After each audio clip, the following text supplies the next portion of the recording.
Perkenalkan, kami dari kelompok 12B. Pada kesempatan kali ini, kami akan memaparkan contoh mengenai evaluasi kognitif, psikomotorik, dan afektif. Selanjutnya, saya akan memaparkan tentang contoh evaluasi kognitif dengan capaian pembelajaran kelas 8, yaitu mengidentifikasi ciri, isi, struktur, dan kebahasaan dalam suatu kejadian fenomena alam yang dibaca maupun didengarkan.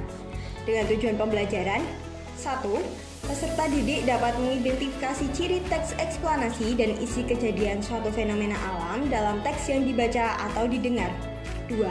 Peserta didik dapat menganalisis bagian-bagian struktur dan kebahasaan teks eksplanasi yang dibaca atau didengar. 3.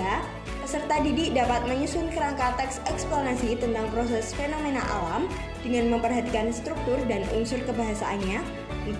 Peserta didik dapat menyampaikan informasi yang didapatkan pada sebuah fenomena alam berdasarkan dengan memperhatikan pilihan kata, struktur, dan kaidah penulisan yang baik dan benar.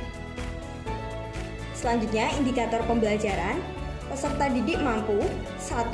Mengidentifikasi isi kejadian suatu fenomena alam dalam teks yang didengarkan atau dibaca.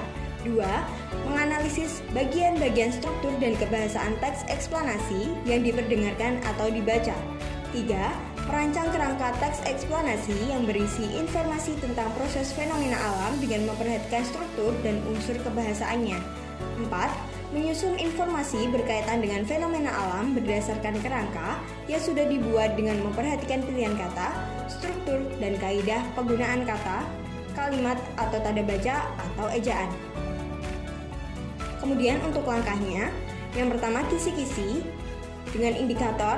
Yang pertama, mengidentifikasi ciri dan isi kejadian suatu fenomena alam dalam teks yang didengarkan atau dibaca dengan teknik tes tulis dengan jumlah 3 soal dan level C4. Lalu yang kedua, menganalisis bagian-bagian struktur dan kebahasaan teks yang diperdengarkan atau dibaca dengan teknik tes tulis jumlah soal 3 dan capaian C4.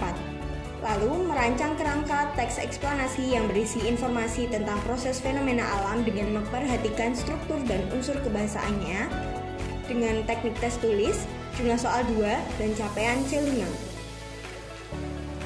Selanjutnya, menyusun informasi berkaitan dengan fenomena alam berdasarkan kerangka yang sudah dibuat dengan memperhatikan pilihan kata, struktur, dan kaidah penggunaan kata, kalimat, atau tanda baca atau ejaan dengan teknik tes tulis jumlah soal 2 dan capaian C5. Selanjutnya, yang kedua yaitu ada soal. Untuk soalnya kami mengambil uraian dan juga pilihan ganda. Untuk pilihan ganda, kami akan memaparkan satu soal, yaitu yang pertama, berikut ini yang bukan merupakan ciri teks eksplanasi adalah A. Bertujuan untuk memberikan penjelasan yang jelas dan terperinci tentang suatu topik atau fenomena. B. Penjelasan dalam teks eksplanasi disusun secara logis, mengikuti urutan waktu sebab akibat, atau prinsip-prinsip lainnya yang relevan dengan topik yang dijelaskan. C. Teks eksplanasi menggunakan bahasa yang persuasif dan kuat untuk meyakinkan pembaca tentang pendapat penulis. D. Penjelasan dalam teks eksplanasi disusun secara logis, mengikuti urutan waktu, sebab akibat, atau prinsip-prinsip lainnya yang relevan dengan topik yang dijelaskan. Untuk soal selanjutnya dapat dilihat pada layar.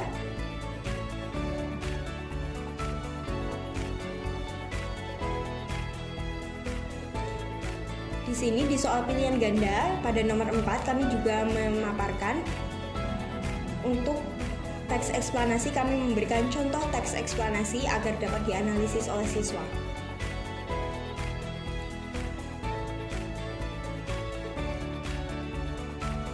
Selanjutnya untuk soal uraian, kami ada 2 soal uraian. Yang pertama yaitu jelaskan fenomena apa yang terdapat dalam teks eksplanasi berikut dan berikan alasannya. Pada soal ini kami memberikan contoh teks eksplanasi yang dianalisis siswa, yaitu berupa teks tentang proses fotosintesis pada tumbuhan. Selanjutnya soal uraian yang kedua yaitu buatlah teks eksplanasi tentang proses terjadinya petir dengan struktur dan bahasa yang baik dan tepat. Langkah yang ketiga yaitu rubrik penilaian. Untuk nomor soal 1-5, apabila jawaban benar akan mendapatkan skor 1, Apabila jawaban salah, akan mendapatkan skor 0 dengan bobot 10 tentang skor 0 sampai 50.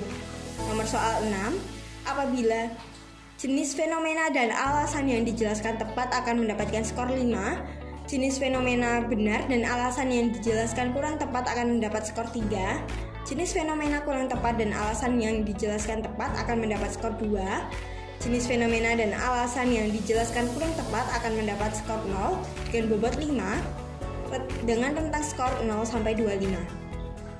Selanjutnya soal nomor 7, apabila tema, struktur dan bahasa tepat dan sesuai akan mendapat skor 5, apabila tema dan struktur sesuai, bahasa kurang sesuai akan mendapat skor 3, apabila tema dan bahasa sesuai, struktur kurang sesuai akan mendapat skor 2, dan apabila tema, struktur dan bahasa kurang sesuai akan mendapat skor 0 dengan bobot masing-masing 5 dengan rentang skor 0 sampai 25. Dan rentang skor secara keseluruhan adalah 0 sampai 100, di mana akan mendapat 50 ditambah 25 ditambah 25. Selanjutnya saya akan memaparkan mengenai evaluasi psikomotor. Kali ini materi yang digunakan adalah teks prosedur untuk SMA kelas 9. Yang pertama kita mulai dari kisi-kisi evaluasi psikomotornya sendiri terlebih dahulu. Yang pertama untuk KD-nya, menulis teks prosedur berkaitan dengan kuliner Nusantara dengan memperhatikan isi, struktur, dan kebahasaan. Untuk indikatornya yang pertama, mengidentifikasi topik dan subtopik, menyusun kerangka atau rancangan garis besar teks prosedur, menyusun teks prosedur sesuai dengan kerangka yang telah dibuat dengan memperhatikan isi, struktur, dan kebahasaan. Yang kemudian untuk tekniknya menggunakan tes kinerja. Untuk bentuk tugasnya sendiri adalah tugas proyek. Petunjuknya merupakan 1. Identifikasilah topik dan subtopik teks prosedur tentang kuliner Nusantara. Buatlah kerangka atau rancangan teks prosedur. Lalu kembangkanlah kerangka menjadi teks narasi dengan struktur yang lengkap dan bahasa yang baku. Nah, untuk contoh hasil kinerja siswanya, kami menampilkan di layar pekerjaan salah satu siswa dengan judul Cara Membuat Gado-Gado. Untuk teksnya bisa disimak di layar.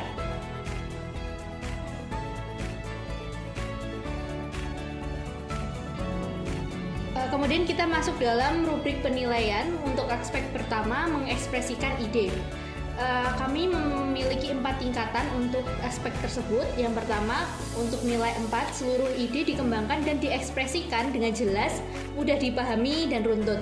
Tingkatan ketiga, sebagian besar ide dikembangkan dan diekspresikan dengan jelas, mudah dipahami tetapi kurang runtut.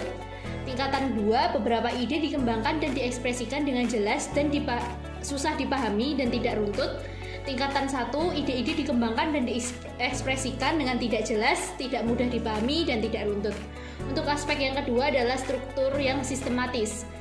Untuk tingkatan keempat, lebih dari 15 kalimat disusun dengan baik, struktur teks sesuai dengan urutan. Untuk tingkatan 3, 11-15 kalimat disusun dengan baik, sebagian besar struktur sesuai dengan urutan. Untuk tingkatan 2, 5-10 kalimat disusun dengan baik, beberapa bagian struktur sesuai dengan urutan. Untuk tingkatan 1, kurang dari 5 kalimat tersusun dengan baik, struktur tidak sesuai dengan urutan. Untuk aspek yang terakhir adalah ejaan, tanda baca, dan penggunaan huruf kapital. Untuk tingkatan keempat, tidak terdapat kesalahan dalam penulisan ejaan, tanda baca, dan huruf kapital, sehingga teks sangat mudah dibaca. Untuk tingkatan yang ketiga, terdapat beberapa kesalahan, kurang dari 5 dalam penulisan ejaan, tanda baca, dan huruf kapital, tetapi teks masih mudah untuk dibaca. Untuk tingkatan kedua, terdapat sejumlah kesalahan, 5-10 dalam penulisan ejaan, tanda baca, dan huruf kapital, sehingga teks agak sulit dibaca. Untuk tingkatan satunya terdapat lebih dari 10 kesalahan dalam penulisan ejaan, tanda baca, dan huruf kapital, sehingga teks sulit dibaca. Dari contoh pekerjaan siswa yang di atas, maka apabila dinilai dengan rubrik, hasilnya sebagai berikut. Aspek 1, peserta didik mendapatkan tingkatan 4 dikali dengan 10 sama dengan 40. Kemudian aspek kedua, peserta didik mendapat tingkatan 4 dan dikali dengan 5 sama dengan 20. Untuk aspek ketiga, peserta didik mendapatkan nilai tingkatan ketiga dikali 10 sama dengan 30. Jadi total nilai yang diperoleh oleh peserta didik yang mengerjakan teks prosedur tentang cara membuat gado-gado adalah 90. Untuk selanjutnya adalah pengembangan evaluasi afektif kompetensi dasar menulis teks laporan hasil observasi. Untuk fasenya, fase D dan kelas 7, sikap yang dinilai adalah kerja keras. Untuk kompetensi dasarnya adalah menulis teks laporan hasil observasi dengan topik hewan atau tumbuhan endemik Indonesia. Indikatornya, kerja keras selama 1. Menentukan topik, 2. Mengumpulkan informasi yang berkaitan dengan topik, yang ketiga menyusun kerangka laporan, yang keempat mengembangkan kerangka tulisan menjadi teks utuh, yang kelima merevisi teks yang dibuat.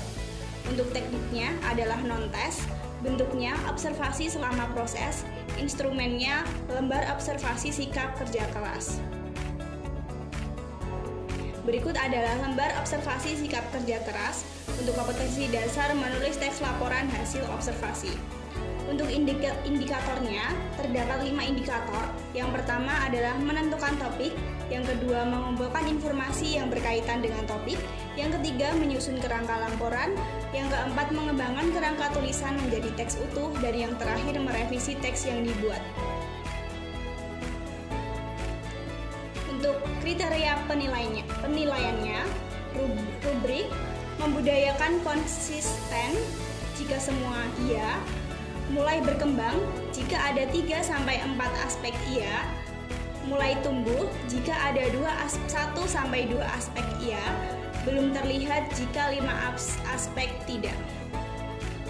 Untuk contoh penilaian peserta didik, yang pertama adalah nama siswanya, Fiha Ilham.